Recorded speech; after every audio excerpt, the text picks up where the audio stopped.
AP నుంచి వచ్చే వాహనాలపై పన్ను వేయాలని తెలంగాణ సర్కారు తీసుకున్న నిర్ణయంపై వైఎస్ఆర్సీపీ అధినేత వైఎస్ జగన్మోహన్ రెడ్డి అసంతృప్తి వ్యక్తం చేశారు.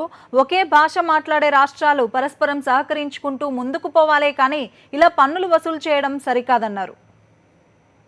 పక్క రాష్ట్రాలు కర్ణాటకను తమిళనాడు చేయనప్పుడు ఒకే భాష మాట్లాడే మనం చేయడం అన్నది కరెక్ట్ కాదు అన్నది నేను మొట్టమొదటి రోజు నుంచి కూడా చెప్తా ఉన్నమాట.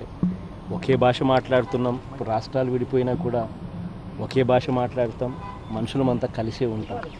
మనం కలిసికట్టుగా ఇంకా పెరగాలని ఆలోచన చేయాలి తప్ప మన దగ్గర నుంచే అటు రాష్ట్రం ఇటు రాష్ట్రం అటు కూడా ఇటువంటి నిర్ణయాలు తీసుకోకపోవడం కరెక్ట్.